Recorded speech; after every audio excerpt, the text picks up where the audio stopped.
Hello friends. आज का हमारा टॉपिक है डाउरी डेथ। जैसा कि आपको इसके नाम से ही पता चल रहा है, वो सुसाइड या मर्डर जो डाउरी की वजह से होते हैं। पहले तो हम ये समझेंगे कि दहेज किस तरह से प्रचलन में आया। उससे पहले मैं आपको ये बताना चाहूँगा कि दहेज लेना और देना दोनों अपराध है, और इस वीडियो का मकसद किसी भी हाल में दहेज को प्रमोट करना नहीं है। हम केवल उन तथ्यों और पक्षों का विश्लेषण करेंगे जो समाज में व्यापक तौर पर स्वीकृत हैं, या फिर जिस तरह की परिस्थितियां समाज में देखने को मिलती हैं। ठीक है। तो दहेज जो है वो आरंभिक दौर में स्त्री धन के तौर पर दिया जाता था। ये वो एक आरंभिक राशि या पूंजी होती थी जिसे लड़की के परिवार वाले एक तरह से लड़की को देते थे कि हम अपनी बेटी को ये धन दे रहे हैं। उसका कारण है कि पितृ सत्तात्मक समाज होने की वजह से पुत्र को उसके पिता से संपत्ति प्राप्त होती है, लेकिन जो पुत्री है, जो बेटी है, उसको कुछ भी नहीं मिलता है। ऐसी स्थिति में इस तरह से सामाजिक संरचना को बनाया गया कि जब पुत्री का विवाह होगा तो उसे एक उचित धनराशि दी जाएगी, जिससे वो और उसका पति दोनों लोग मिलके आपस में अपने नव जीवन को आरंभ कर सकें या अपने नए जीवन को अच्छे से शुरू कर सकें। Over the period of time जब ये आरंभिक तौर पर दी जाती थी तो ये अपनी मर्जी से जो भी लड़की के घर वाले देना चाहते थे वो देते थे। धीरे धीरे समाज जैसे जैसे पूंजीवाद और बाजारवाद की तरफ जाने लगा, तो समाज में विवाह को लेकर के एक प्रॉपर कैलकुलेशन करना शुरू कर दिया गया। जब प्रॉपर कैलकुलेशंस होने लगा तो धीरे धीरे जो मैरिज है ये भी एक तरह से मटीरियलिस्टिक होने लगी, और मैरिज का सीधा सा मतलब था कंज्यूमर बेस्ड बिहेवियर, कि सिर्फ एक ही उद्देश्य रह गया कि आप एक तरह के पूरे कैलकुलेशन से आपस में कनेक्ट हो रहे हैं। और ऐसा नहीं है, कई बार समाज में ये देखने को मिलता है कि लोग जिम्मेदारी लड़के के पक्ष के ऊपर डालते हैं, लेकिन लड़की के पक्ष की भी उतनी ही भूमिका होती है। दोनों पक्ष, इसीलिए कहा गया लेन और देन, क्योंकि जब आप सेम स्टेटस में कभी भी शादी होगी तो दहेज जैसे कॉन्सेप्ट सुनने को नहीं मिलेंगे। यहाँ पर स्त्री पक्ष कई बार सोचता है कि विवाह का मतलब है अपने स्टेटस को बदलना, या अपने से 3 गुना या 5 गुना या 10 गुना ऊपर के परिवार में चले जाना। और कुछ हद तक सामाजिक संरचना में सिंड्रेला जैसी स्टोरीज हमेशा से पॉपुलर रही, कि लड़कियों को बताया जाता रहा कि एक सफेद घोड़े पर एक राजकुमार आएगा और वो तुम्हें ले जाएगा। कभी ये नहीं बताया गया कि एक रिक्शे वाला आएगा और तुमको ले जाएगा। वो हमेशा राजकुमार बताया गया। राजकुमार का मतलब एक राज्य की टेरिटरी जिसके पास होगी। तो जो एक इमेजिनेशन का जो खेल है, और फिर जब उसको रियल लाइफ में अप्लाई किया जाता है तो लोग उसी ढंग से उसको प्रोसेस करने का काम करते हैं।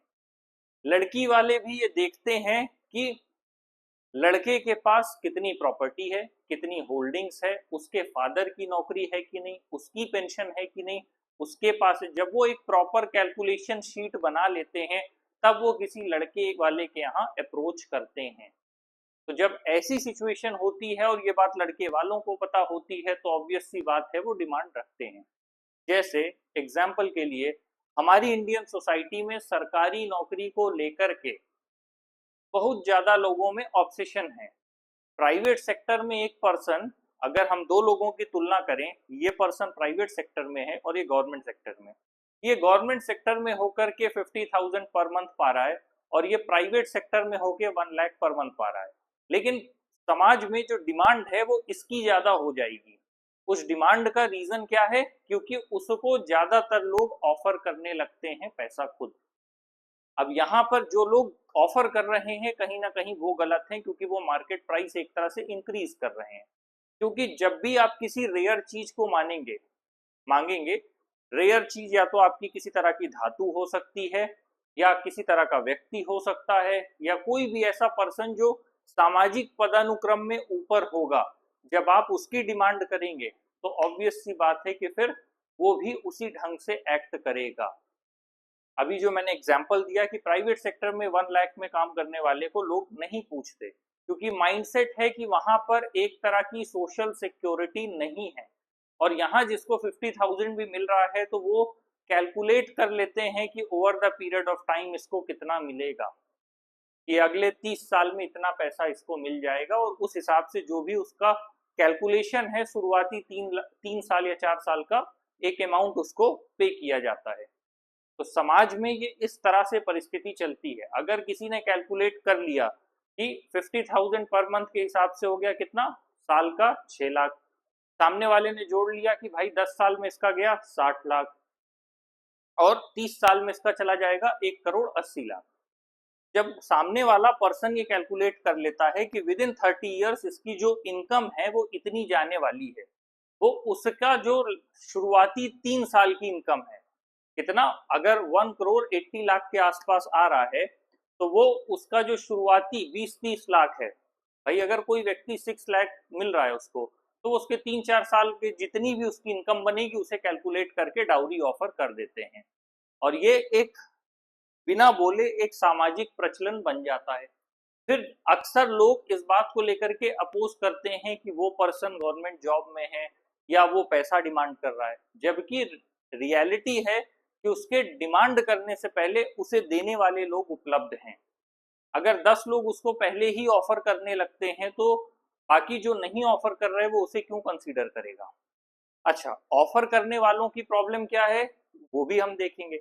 जो लड़की वाले उसे ऑफर कर रहे हैं, क्योंकि उनके एंड में एजुकेशन नहीं होती है, या तो लैक ऑफ एजुकेशन होगा या लैक ऑफ जॉब होगा, तो किसी न किसी रीजन से वो उसको ऑफर करते हैं। मैं एक सिंपल सी बात बोल रहा हूं, इस सोसाइटी में आप किसी लड़की आईएएस से डाउरी मांग के दिखा दीजिए, क्या ये पॉसिबल है? जब एक लड़की सक्षम होगी तो उसके विवाह के लिए दहेज कभी नहीं मांगा जाएगा, ये पॉसिबिलिटी ही नहीं है सोसाइटी में। लेकिन समाज में इस ढंग से चीजों को प्रस्तुत किया जाता है कि जैसे कि लड़के वाले पक्ष इस चीज के लिए मांग कर रहे हैं, बल्कि सच्चाई इससे काफी विपरीत है, क्योंकि लड़की वाला पक्ष खुद ही देना चाहता है, और देना चाहता नहीं है इन द कंटेक्स्ट ऑफ उनके पास एजुकेशन नहीं है, so they are trying to barter something else from other party. और जब कानून बना इसको लेकर के, जब डाउरी प्रोहिबिशन एक्ट बना, तो इसको लेकर के ब्लेम किसको किया गया? लड़के की फैमिली को। और आज भी ऐसे बहुत से लोग हैं जो फर्जी केस की वजह से फंसते हैं और उन्हें जेल तक जाना पड़ता है। एक समाज है जो शोषित है, जो हिंसा से पीड़ित है, लेकिन एक समाज है जो उस कानून का दुरुपयोग भी कर रहा है। तो जब तक हम किसी भी चीज को के दोनों पहलू को नहीं देखेंगे, तब तक हम हमेशा एक तरफा सोचने को बाध्य रहेंगे। तो ये जो संरचना है ये क्यों बनी, ये जानना जरूरी है, और इस संरचना से निकलने के क्या विकल्प हैं ये जानना जरूरी है। क्योंकि किसी एक व्यक्ति पर भी अगर फर्जी मुकदमा हुआ तो उसके जीवन के कई साल चले गए, और संभवतः उसका रिश्ता तो अपने आप खराब होगा। अगेन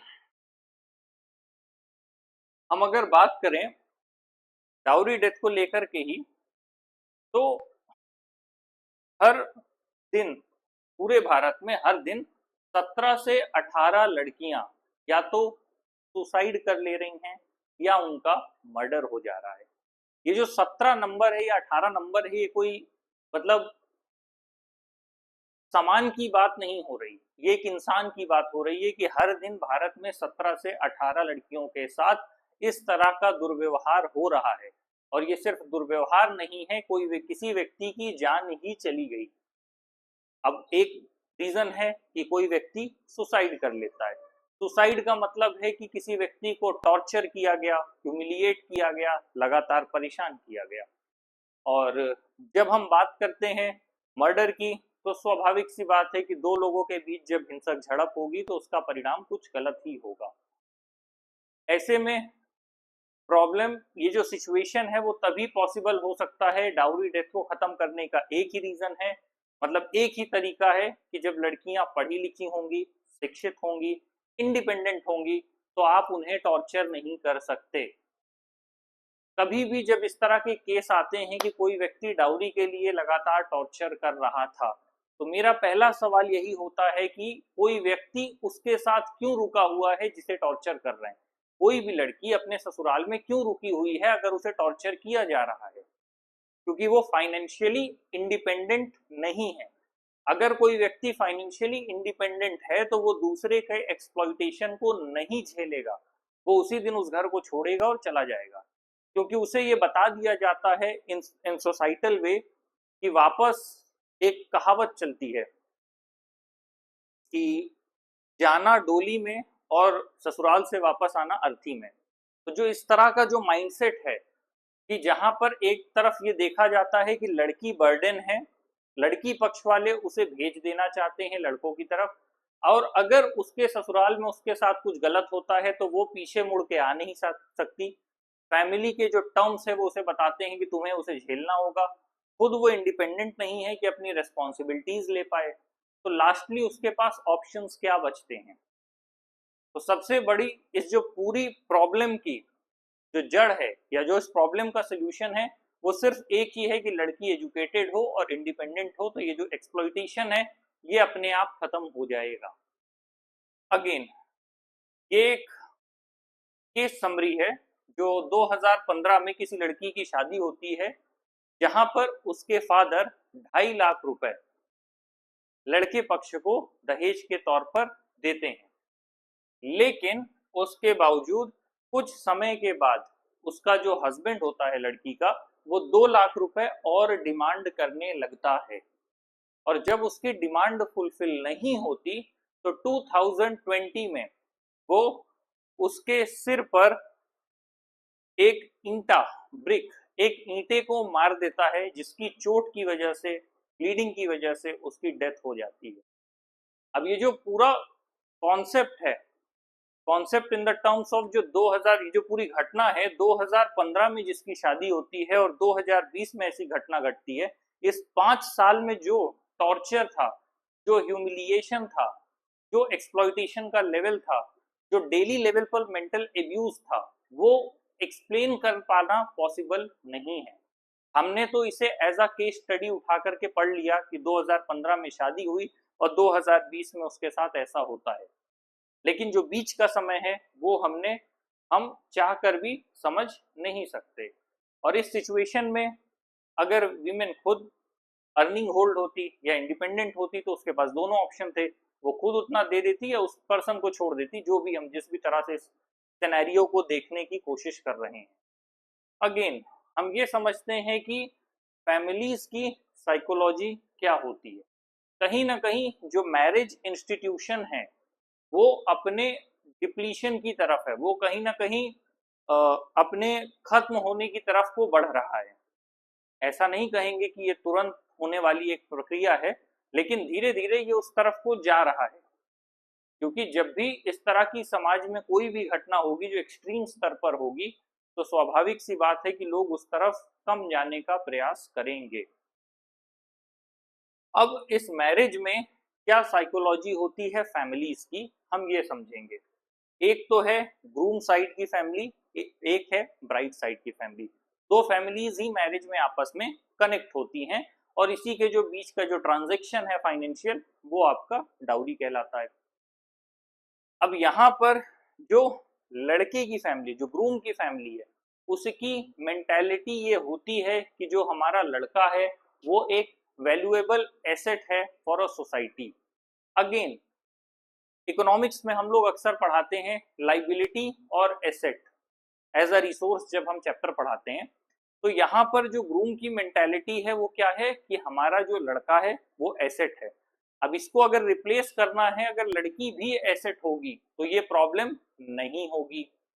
लड़का एसेट है और लड़की लाइबिलिटी है, तो उस लाइबिलिटी को एज अ कंपनसेशन एक एसेट बनाने के लिए ही कुछ ना किसी तरह का ट्रांजेक्शन किया जाता है। अब आप ब्लेम किसी को भी करें, लेकिन प्रॉब्लम सिर्फ इतनी है कि अगर विमेन भी एक एसेट होगी तो ऐसी प्रॉब्लम्स नहीं होंगी। दूसरा, रूम साइड में कहीं ना कहीं एक तरह का कंपैरिजन होता है सोसाइटी में, नेबर्स को लेकर के, रिलेटिव्स को लेकर के।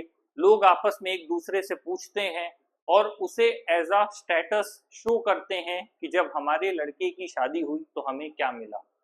तो जब हम इस तरह से किसी चीज को रिप्रेजेंट करेंगे तो वो एक तरह का सोसाइटल प्रेशर होता है, जिसकी वजह से लोग कहीं ना कहीं उस डाउरी को एक्सट्रीम केस तक लेकर के जाते हैं या बढ़ाने का काम करते हैं।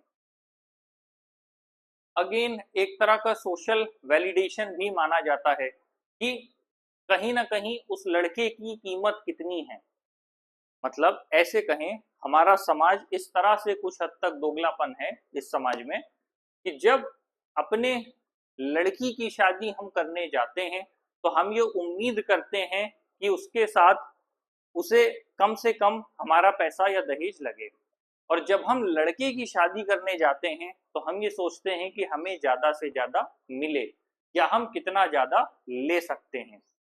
तो ऐसे में जब आप बात करते हैं वो एक कॉन्सेप्ट हो जाता है कि जितनी हमारी वैल्यू है उस वैल्यू को कंपनसेट करने के लिए उतना हमें दिया गया। और सोसाइटल एस्पेक्ट में उसे ये देखा जाता है कि अगर किसी पर्सन को कम मिला या उसने नहीं लिया तो लोग पूछते हैं कि क्या कोई डिफेक्ट है, क्या कोई प्रॉब्लम है। तो लोग इस तरह के भी जजमेंट्स पास करते हैं जिसकी वजह से ये चीजें हाइक करती हैं। कोई भी जो सोसाइटल नॉर्म्स है वो उन लोगों से तो बना ही है जो उसको परफॉर्म कर रहे हैं, उन लोगों के दबाव से भी बना है जो उसके आसपास हैं या ऐसी परिस्थितियां बनाने का काम कर रहे हैं। कभी कभी उसे मैरिज में डाउरी को एक इन्वेस्टमेंट रिकवरी की तरह भी देखा जाता है, इन टर्म्स ऑफ कि किसी फैमिली ने उस पर इतना पैसा लगाया है तो हम इतना पैसा एटलीस्ट डिजर्व करते हैं क्योंकि हमने उसकी पढ़ाई में इतना ज्यादा खर्चा किया है। कई बार इस तरह की भी मेंटेलिटी सोसाइटी में देखने को मिलती है। कई बार ये कंट्रोल या सुपीरियरिटी कॉम्प्लेक्स भी होता है। लोग अक्सर समाज में कहते हैं कि लड़की वाले हैं, थोड़ा दब के रहना चाहिए, थोड़ा झुक के रहना चाहिए। तो एक जो सुपीरियरिटी कॉम्प्लेक्स है वो भी देखने को मिलता है फ्रॉम अ डे वन, और ऐसे में कहीं ना कहीं कॉन्फ्लिक्ट भी होता है। पीयर प्रेशर, सोसाइटी में कई बार इस तरह का प्रेशर भी होता है कि अरे तुमको नहीं मिला, या फिर कई बार होता है कि फैमिली के लोग या सोसाइटी के लोग ही आकर के बोलते हैं कि अरे तुमने तो बहुत कम लिया या बड़े सस्ते में निपट गए। तो जब इस तरह की बातें होती हैं तो लोग प्रेशराइज करना शुरू करते हैं, जिसकी वजह से इस तरह के इश्यूज और हाइक करते चले जाते हैं। अब देखते हैं कि ब्राइड्स फैमिली की क्या साइकोलॉजी रहती है। पहला ये तो है ही है कि वो कहीं ना कहीं जब अपने से बेटर स्टेटस में जाने की कोशिश करते हैं तो वो खुद ही ऑफर करते हैं क्योंकि उन्हें पता होता है। दूसरा, जब लैक ऑफ एजुकेशन होता है तो भी कहीं ना कहीं ये डर होता है कि कौन इसे एक्सेप्ट करेगा। हमारी सोसाइटी में आज भी जब किसी भी इंसान की बेटी पैदा होती है, समाज में बहुत से लोग दुखी होते हैं या फीमेल फेटिसाइड क्यों है। उसका सिर्फ यही रीजन है कि लोगों को लगता है कि जब बेटी है और दहेज में इतना पैसा देंगे तो हम खुद गरीब हो जाएंगे। इसीलिए कई बार ऐसी सिचुएशन देखने को मिलती है। लोग बेटे के पैदा होने पे इसलिए नहीं खुश होते कि बेटा हुआ है, बेटे के पैदा होने पे इसलिए खुश होते हैं क्योंकि अपनी सारी जिम्मेदारियां उसको देनी होती है, वो एज अ एसेट कन्वर्ट होगा और सारी रिस्पॉन्सिबिलिटीज को बियर करेगा। और अगर वही चीज हम फीमेल के साथ भी करें, उन्हें एज अ लाइबिलिटी की बजाय एज एन एसेट डेवलप करें, तो ये प्रॉब्लम अपने आप खत्म हो जाएगी, चाहे फिर वो फीमेल फर्टिसाइड की प्रॉब्लम हो, फिर चाहे वो डाउरी की प्रॉब्लम हो। विमेन को केवल लाइबिलिटी से एसेट में कन्वर्ट करना है, ये पूरी प्रॉब्लम जड़ से अपने आप खत्म हो जाएगी। फ्रॉम बर्थ टू डेथ कोई भी व्यक्ति नहीं चाहेगा कि इस तरह की परिस्थितियां हो। तो जब उन्हें पता होता है कि लेवल ऑफ एजुकेशन नहीं है तो लड़की के पैदा होते ही लोग एसआईपी करने लगते हैं, उसके नाम पे कुछ ना कुछ किसी भी स्कीम में पैसा डालने लगते हैं, कहीं एफडी कराने लगते हैं कि इसकी पढ़ाई पे पैसा खर्च करके क्या होगा, हम सीधे इसको पैसा इसकी शादी में दे देंगे और कोई अच्छा घर इसे मिल जाएगा और कोई व्यक्ति रिस्पॉन्सिबिलिटी ले लेगा। तो जब तक लड़कियों को लेकर के इस तरह की सोच या धारणा बनी रहेगी, वो अगली जो प्रॉब्लम्स हैं उन्हें जड़ से नहीं खत्म किया जा सकता। किसी भी समाज में एक कठिन कानून को आरोपित करके या जबरदस्ती कुछ नागरिकों का गला घोट के आप न्याय की व्यवस्था को बहाल नहीं कर सकते। न्याय की व्यवस्था को बहाल करने के लिए आपको आमूल चूल परिवर्तन की जरूरत होगी, और वो परिवर्तन आ जाएगा तो जो समस्या है वो अपने आप जड़ से मिट जाएगी। अगेन, विमेन साइड, जो ब्राइड साइड है, वो हमेशा डरते हैं इस चीज को लेकर के कि एक फियर ऑफ रिजेक्शन रहता है, कहीं ऐसा ना हो कि हमारी बेटी को रिजेक्ट कर दें, या उसके जो लो लेवल ऑफ एजुकेशन है, या फिर जिस हिसाब से हमने ग्रूम को अप्रोच किया है हम उनसे कंपैरिजन में काफी कम हैं, तो जो वो रिजेक्शन है उसको लेकर के एक डर होता है। इसीलिए उस डर को कंपनसेट करने के लिए कई बार वो ऑफर करते हैं। अगेन, गिल्ट एंड शेम, कई बार जब शादी के बाद ये परिस्थितियां होती हैं तो लोग सोसाइटी के डर से अपनी बेटी को वापस बुलाने के लिए या डिवोर्सी के टैग से बचाने के लिए वो उसे वहीं पर रहने के लिए सजेस्ट करते हैं। उन्हें पता होता है कि लड़की के साथ एक्सप्लॉयटेशन हो रहा है, बैड बिहेवियर है, मेंटल एब्यूज है, लेकिन वो फिर भी उसे वहीं रहने का समर्थन ज्यादा से ज्यादा करते हैं। उनको ये रहता है कि हमारी रेपुटेशन खराब होने से अच्छा है कि हमारी बेटी ज्यादा से ज्यादा एडजस्ट कर ले, और कहीं ना कहीं एक फाइनेंशियल टर्म्स होता है कि जिसको हमने रिस्पॉन्सिबिलिटी दी है, इतना पैसा दिया है, खर्च किया है, वही बियर करे। अगर वो वापस आएगी तो उसकी रिस्पॉन्सिबिलिटी अब हमें बियर करनी पड़ेगी। Again this is a concept of liability and asset, simple सा कॉन्सेप्ट है। कई बार ग्रामीण क्षेत्र हो या नगरीय क्षेत्र हो, लोग शादी करने के लिए भी भारी मात्रा में लोन लेते हैं, और वो लोन लेने के लिए कई बार लोग अपना घर तक गिरवी रख देते हैं। ऐसी स्थिति में उनके लिए सबसे बड़ी समस्या ये हो जाती है कि अगर शादी टूट गई या कुछ भी प्रॉब्लम्स हो गई तो जो पैसा है वो भी डूब जाएगा, और जिस पर्पस के लिए लिया था वो भी फेल कर जाएगा। अगेन, सोशल रीजंस क्या है डाउरी के पीछे?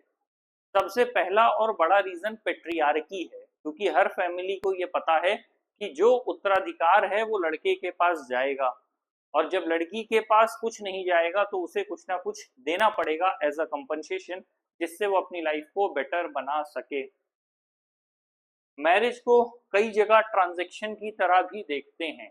इवन कुछ कम्युनिटीज, मैं स्पेसिफिक नाम नहीं लूंगा, कुछ कुछ कम्युनिटीज उसे एज अ लेविशनेस ट्रांजैक्शन भी देखते हैं। अक्सर इस तरह के वीडियोस इंस्टा में भी आते रहते हैं कि हाँ जी ये है और इतने का ये है जी करके, वो उसे एज अ शो ऑफ देखते हैं कि ये मतलब जो विमेन की फैमिली है वो उसे अपना एक हाइप या एक तरह का शो ऑफ या एक तरह के अपने रेपुटेशन से कनेक्ट करके देखते हैं कि हमारा समाज में ओहदा कितना बड़ा है कि हम अच्छे से अच्छी चीजें ऑफर कर सकते हैं।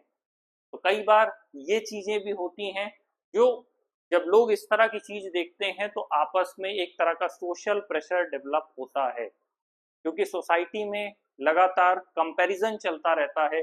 तो जब एक जगह हम इस तरह की चीज देखते हैं, किसी एक पर्सन ने अपनी बेटी को ज्यादा ऑफर किया, तो उसके जो आसपास के लोग हैं वो भी प्रेशर में आते हैं।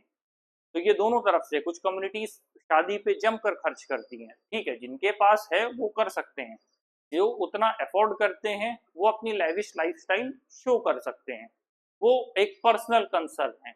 लेकिन जहां पर नहीं है और आप उस लैविशनेस को टच करने के लिए खुद को प्रेशराइज कर रहे हैं, वहां पर ये एक सोसाइटल प्रॉब्लम बन जाता है।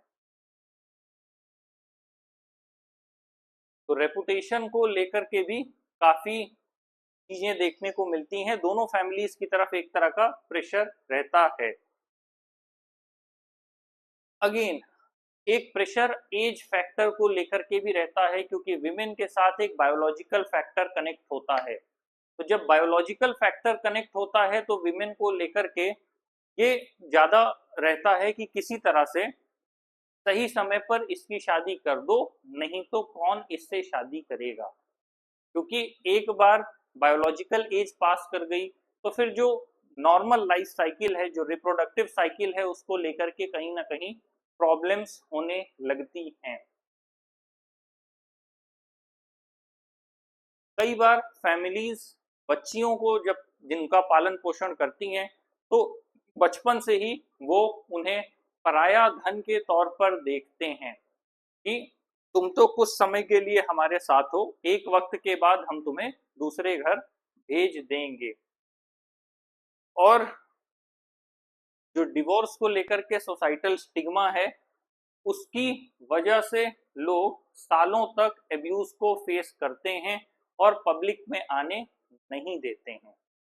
इसके अलावा कुछ इकोनॉमिक फैक्टर्स भी हैं जिसकी वजह से डाउरी लगातार चलती चली आ रही है, वरना ऐसा होता तो एक कानून आने के बाद ये रुक जाता। लेकिन ये जो कैलकुलेशन है ये दोनों फैमिलीज में बराबर है। जब टारगेट होती है तो लड़के की फैमिली होती है, लेकिन कैलकुलेशन पूरी होती है। मैं ये नहीं कहूंगा कि इसमें कोई एक पक्ष जिम्मेदार है, दोनों पक्ष की बराबर जिम्मेदारी से होता है। They both come together with proper calculations.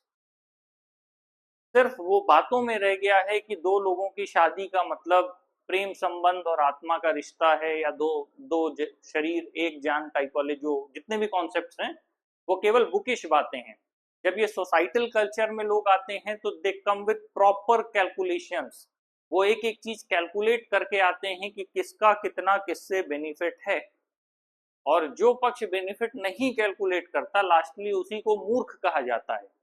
ये सामाजिक विडंबना है कि अगर कोई कैलकुलेट नहीं कर रहा है तो उसको एक बेटर सेंस में अप्रिशिएट किया जाना चाहिए। लेकिन सोसाइटी की रियलिटी ये है कि अगर कोई कैलकुलेशंस नहीं कर रहा है तो उसे लास्टली फूल डिक्लेयर कर दिया जाता है। कि मतलब कहा जाता है कि उसके नेगोशिएशन स्किल्स अच्छे नहीं हैं, उसे काम करना नहीं आता है, या वो अच्छे से रिश्ते बनाना नहीं जानता। तो आपके आसपास लोग लगातार कैलकुलेशंस करते रहते हैं। अगेन कई लोगों को क्विक मनी चाहिए होती है। कई बार ऐसे भी वीडियोस आते हैं कि लड़की ही प्रेशराइज करती है लड़के को कि मेरी फैमिली से डिमांड कर लो क्योंकि मेरे भाई को तो इतना मिलेगा। ये बहुत अपोजिट कॉन्सेप्ट है, लेकिन ये भी सोसाइटी में देखने को मिलता है, लेकिन लोग इसकी चर्चा नहीं करते। Lastly they blame for only one gender. सवाल ये नहीं है कि कौन सा जेंडर सही है या गलत है, बात यह है कि अगर कोई भी प्रथा इतने लंबे समय से सस्टेन कर रही है तो उसके पीछे का रीजन क्या है, और रीजन में दोनों फैमिलीज प्रॉपरली रेस्पॉन्सिबल हैं। तो जब लीगल एस्पेक्ट में बात हो तो केवल एक पक्ष को क्यों दोषी ठहराया जाए, ये भी एक सवाल है। अगेन मैंने पहले भी कहा इकोनॉमिक्स का भी कॉन्सेप्ट है, सब लोगों ने पढ़ रखा होगा। कोई भी चीज जब रेयर होगी तो उसकी जो प्राइसिंग है वो अपने आप ज्यादा होगी। तो अगर आप वो सोना हो, चांदी हो, नहीं चांदी नहीं, सोना हो, हीरा हो, पन्ना हो, सोलेटायर हो, जो भी उस तरह के रेयर जितने भी आपके जेम्स हैं, जब आप उनकी प्राइसिंग की बात करेंगे तो प्राइसिंग ज्यादा ही होगी। उसका रीजन सिर्फ और सिर्फ यही है। तो यहाँ पर भी जैसे अभी एक सरकारी नौकरी को लेकर के जो उसके साथ सरकारी नौकरी से लोग ऑब्सेस्ड नहीं है, उसके साथ जो सोशल सिक्योरिटी जुड़ी हुई है लोग उससे ऑब्सेस्ड हैं। तो जो वो ऑब्सेशन है सोशल सिक्योरिटी का, वो इतनी आसानी से नहीं जाएगा। और फिर जब लोग सोचते हैं कि ये सिक्योरिटी मुझे मिले तो फिर लोग ज्यादा से ज्यादा उसका प्राइस लगाना शुरू कर देते हैं। तो उसकी वजह से फिर वो एक मार्केट प्लेस बन जाता है और उसी हिसाब से चीजें होने लगती हैं। कई बार लोग इसे as a one time expense भी देखते हैं। फैमिली सोचते हैं कि चलो एक बार हम खर्च कर देंगे, हमारे बच्चे को अच्छी लाइफ मिल जाएगी। तो भी लोग ज़्यादा पैसा जो अपनी हैसियत से आगे बढ़ के भी कई बार खर्च करते हैं। एक कंज्यूमरिज्म और शो ऑफ कल्चर भी है, क्योंकि आपने देखा कि किसी आपके आस पड़ोस के दोस्त के या फिर किसी के, आजकल तो इंस्टा का दौर आ गया है, सोशल मीडिया का दौर आ गया है। लोग दूर बैठे, पता चला किसी की शादी हो रही है, डिस्कशन चल रहा है, वो 10 दिन तक न्यूज में उन्हीं की खबरें आ रही हैं, लोग उसी को देख रहे हैं। कोई, सबका अपना नजरिया है, कोई कपड़े देख रहा है, कोई गाड़ी देख रहा है, कोई गहने देख रहा है, कोई कुछ और देख रहा है। तो जब सारी चीजें लोग बैठ के कैलकुलेट करने लगते हैं तो लाइफ का एक अच्छा सेक्रेड मोमेंट भी एक मटीरियलिस्टिक गेम बन के रह जाता है। मैरिज एक ऐसा कॉन्सेप्ट है, एक ऐसा इंस्टीट्यूशन है जहां दो लोग साथ आके अपनी लाइफ को सरवाइव करने की कोशिश करते हैं।